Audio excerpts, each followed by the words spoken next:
Hello and welcome to the mothership. You know where we are and what we're doing. I'm going to give you another story time today because I was thinking about it. My story times don't get hardly any views at all. It's obviously most of my subscribers are only here for the whatever, Star Wars toy whatever shit. But I don't know, man. That's not really as big a part of my life as it is everybody else in the community. So sometimes I don't have shit like that to talk about. You know? And I tell you one thing, if fucking The Mandalorian and all that shit keeps going the way it's going to be going, I ain't going to have nothing to say about it. But whatever.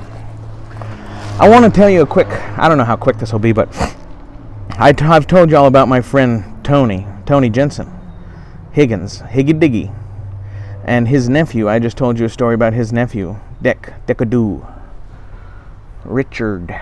The big dick is here. That's what I used to say when that was a Richard Nixon joke, but that's what I would say when he'd come in there. I'd say, "Oh, the big dick is here. What's going on there, Dick? Dickadoo." We had a friend named Rucky. And so it'd be Dickadoo and Ruck. Anyway, the last moose hunting trip that Dick Jensen went on with me, went with anybody, was with me. And I took him and his uncle, Tony. We went out to where I grew up. Toklat River. Some people call it Totatlanika, but that's actually the next one over. Some people call it Fish Creek. White people call it Fish Creek. That's not right either. It's the Lord's. It's the Lord's lair. The one Lord, Edmund Lord. It's his creek. And when he died, he gave it to me. And that was his word. So anyway, but I took Dick and Tony up there. They wanted to go hunting. And I think they both kind of knew that their days were starting to be numbered, you know. So anyway, we had a good hunt. We had a successful hunt, and we did a lot of cool things. But that's not really the part of the story I want to tell you. Part of the story I really remember is well, we had a spiritual ceremony first of all, which I'm not going to tell you about that right now because it's sacred. But I can tell you that we had one. And it was powerful. We had a successful hunt, I believe, because of that ceremony. After that, we had a successful hunt, and you know I was looking to kind of go back so we could take care of the meat. Though where we were, there was no problem with taking care of meat for however long, you know, no big deal. Well, because Tony and Dick were bad drunks, I made sure that they had enough, because that's when you take drunks out in the wilderness, you got to ask them, you got to say, how much booze do you have? Do you got enough? Do you have enough? Because a motherfucker will die on you. They'll die on you. If they run out of booze, they will die on you before you get back home to get more booze for them. They will die. You know? It's fucking serious. And that's how fucking man, every corner you turn in Alaska, you could fucking die, whether you're a drunk or not a drunk. So all these problems that these normal people fucking bitch about, like, I laugh at them because they're not problems. Like, that's one of my big pet peeves, I guess. Everybody wants me to participate in a bunch of bullshit, and like, I'm not participating. I'm not doing it. Because I've seen the real world, motherfuckers. And it's just, you know what I mean? All of this fake shit that the goddamn government or whoever fucking wants to tell you about, like, I don't give two fucks about it, because it's fake. And I don't hold with it. But anyway, and Dick and Tony and everybody where we're from is fucking like this too, except maybe the younger people, you know. But anyway, so one morning, I could tell both of them weren't feeling too good. They were moving real slow. And I wondered, what the fuck? Then all of a sudden, it was Tony. All of a sudden, Tony started doing this. And he started having a sugar, what do they call that? It's the same thing diabetics get. It's a sugar thing, you know? And alcoholics get it too, you know? But Oh, fuck, who is that? Hold on. Sorry, that was a disgusting view of my fucking balls, wasn't it? Anyway.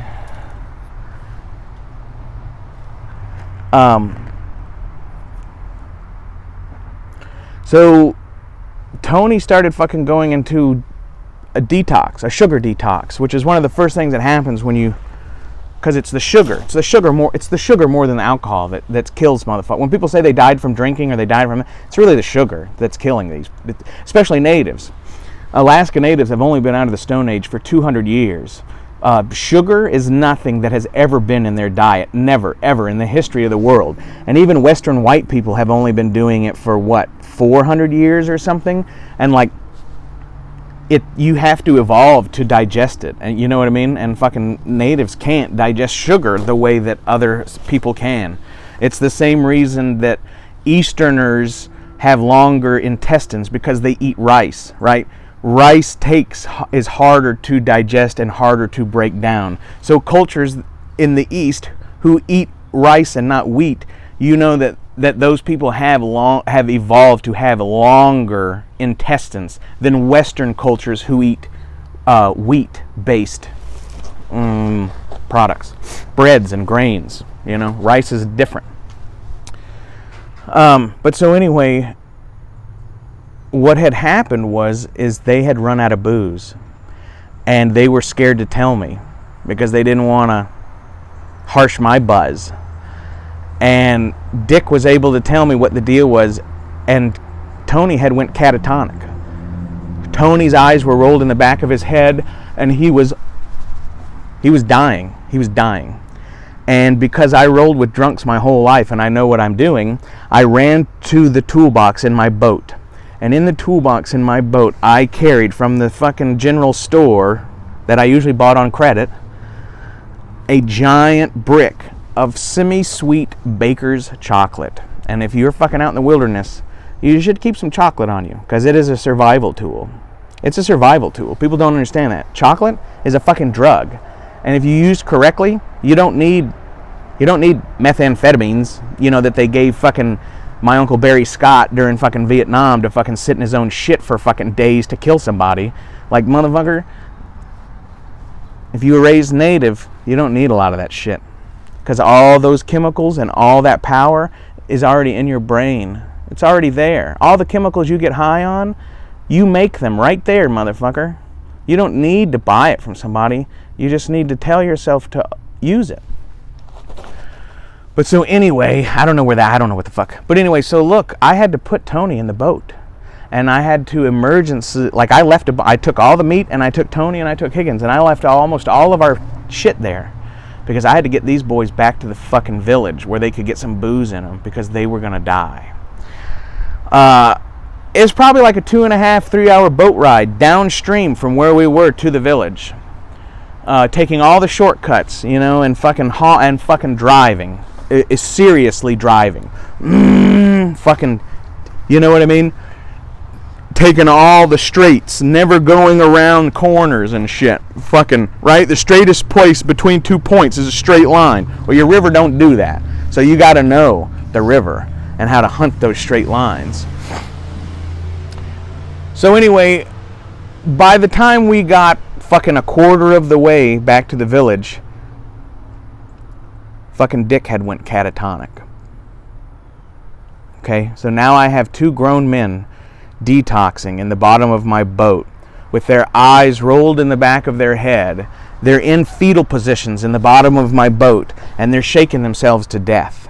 And all I can do is, so I take this semi-sweet Baker's chocolate, and what you do is you stick that motherfucker in your mouth, and you get it all nice and round shaped because they're square. Then you take it out of your mouth and you put it in the corner of their mouth like a chew of chaw, and like these guys are on their side, and you put it right here, so it's very hard for them to kind of swallow it and choke on it anyway. And if you don't do that, they're gonna fucking die. So if they start choking on it, you just get it out of there. But the sugar from that chocolate was able to sustain their level life until we got back. And those guys, man, look, they would be shaking. They would be shaking so violently that you could hear it in the boat as I was driving. And I would fucking kick it into neutral, and I'd run up to the fucking front of the boat, and I'd whip out the fucking chocolate, and I'd fucking stick it in their mouth. And when you'd get that fucking chocolate in that mouth, in there, they would stop shaking so much. And they would be calmer. And they would go from shaking like this to just kind of, you know, swaying. And I fucking had to do that for like 3 hours all the way back home. And I had to do it a lot. Like I probably did it, I don't know, 6 times or something like that. I used almost all the chocolate. And it was fucking scary because I thought my friends were going to die. I thought my friends were going to die for a stupid ass fucking reason too, bro. Like when you're out in the wilderness and you fall through the ice, or a fucking bear comes after you, or a fucking a moose in rut comes and tries to stomp your ass, or if a wolverine tries to eat you, like most of all these things are fairly expected. And when that problem arises, it's not so, it's not shocking. You know what I mean? It's like if you're fucking another man's wife and you get shot, I don't understand why you're surprised by that, right? Don't be surprised. What you don't want to do is get shot on accident. That's what I tell people. You don't want to get shot on accident. Like, you get shot and you live, and your story is that your friend's a fucking dumbass, or you're a dumbass and you accidentally got shot. That's a terrible story. You need to make something else up. That's a terrible story. But like, if you're fucking a man's wife, and you get shot, I don't know why you're like, oh, I can't, why? You know what I mean? So I think it's the same thing with this. The reason this story stuck with me so much is like, I don't think I was prepared, and I've always been prepared to go out with drunks, but I've never had a drunk get this bad. My brother Puff was a pretty bad drunk before he died. I mean, he was always a drinker, but he got real bad when he got older, and couldn't, he didn't necessarily drink more, but he couldn't function on the level, you know? Anyway, alcohol is a terrible thing, you guys. You know what I mean? It's just so weird. It's just so weird that, I mean, I'm sure this is an ancient old thing, and most people don't even fucking discuss this anymore, because I think most people think it's bullshit. But like, y'all, fucking alcohol is fucking like the worst fucking thing ever, man. I mean, it can be used medicinally, but it has to be, first of all, it has to be a certain type of alcohol. You know, like rot gut whiskey is not medicinal. You know, like finely refined spirits, preferably brandy, that's a medicinal, you know, and any other medicinal uses of it is topical. It's not for you to drink, it's for you to pour on the fucking wound. So, I don't know. But anyway, yeah, I had to take those motherfuckers all the way fucking back to Nenana, to the village. And when I got there, luckily there was someone on the bank, and I fucking yelled at him. Who was it? I think it was Niecy Campbell. And I said, "Where's your jug?" I remember pulling up and slamming the boat into the bank and yelling at these motherfuckers, "Where's your jug? Where's your jug?" And like, we fucking got Tony and we got fucking Dick, and we fucking, like, literally, it's like a movie where you like, "Here, drink this water," you know, and like, wake up Tony, you know. And we fucking, right there on the riverbank, we had to bring those motherfuckers back to life. You know what I mean? With alcohol. You know, you have to bring an alcoholic back from death with alcohol. What the fuck, huh? What the fuck, huh? So, anyway, I wanted to tell you all that story. I've done a few story times. Tony Jensen, I ran with Tony Jensen for a long time, man. He was one of the most hardcore motherfuckers, dude. And he taught me a lot of how to survive, and he taught me a lot of fucking crazy shit too, man. He was that friend or uncle. I mean, I call him my brother. Maybe he's my, you know, he's older than me. But I don't know. But he was fucking, me and goddamn Tony, we ran a lot of miles together, man. We ran a lot of miles together, and he got old. He got so old that he couldn't leave. He became bedridden because of his, he just worked himself to handicapism or something. I don't know what you call it, disabling. He worked so hard at his whole life, you know, and like, that's the one problem when you, in the village and shit like that, when you see old motherfuckers, those motherfuckers are tore down, bro. The fucking warriors, you know what I mean? you don't want to fucking be an old warrior, because it fucking hurts every fucking day. And when the fucking weather changes, it fucking hurts. And your fucking hands are, when you wake up in the morning, your fucking hands are got these weird gnarled things, and your fucking shit's numb, and it's fucking, you know, it's a different world, man. I look at all these motherfuckers. And they're all proud of themselves, and they all go to work or whatever, but then it's like, what are you working for, man? What are you working for? You're working to pay your bills that come next month? Like, are you doing anything different this month than you are doing last month? Are you doing anything different? Or are you just doing the same shit? Do you have a plan to do something different? Do you have a plan to do anything different? Or is this the fucking end game? I had a job not long ago that I quit. Most people know this, but I tried to straighten my life out and get a fucking job. Like, I mean, I've had real jobs and shit, but I mean, like, this last time I went and I did some fucking serious shit, and I just realized, and it was supposed to be the pinnacle. This was supposed to, everybody would tell you, this is the pinnacle shit, Lack. This is the greatest thing that could ever happen. And like, all I could see is that I was signing myself up for doing this every fucking day until I died. And like the way I was raised, and fucking, we don't do that. I can't do that. I can't do that, you guys. I can't do it. I mean, I guess I could, but why? Why would I do that? Why would I choose to do that? Why do people we know choose to do that? Because they don't know any other thing to do. And that's really sad. Because you can fucking do, you remember when you were a kid and your fucking parents told you that you could do anything you want? That's fucking true, motherfucker. That is true. The fucking bitch of it all is that our parents told us that up until we were about 14, and then when we started having our own ideas, and when we started asking why we couldn't do shit a different way, the same motherfuckers tell you, oh, you can't do that.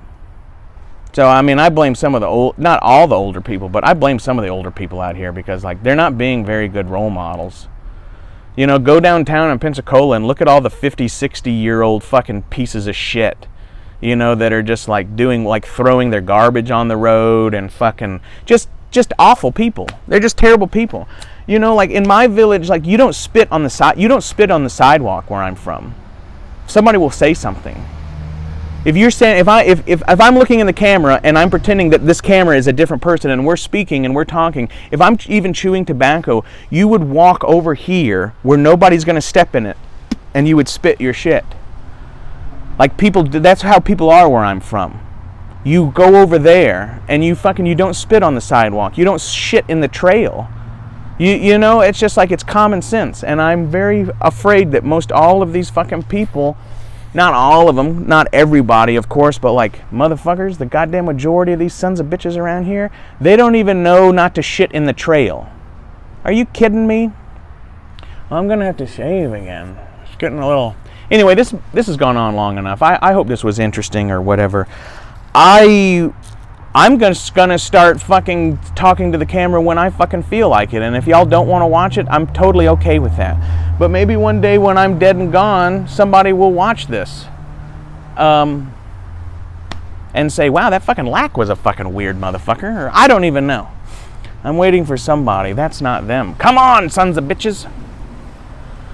Anyway, hey, much respect to all the human beings out there, but I will say this. If the sign on your lodge is the sign of the snake, you are not welcome here.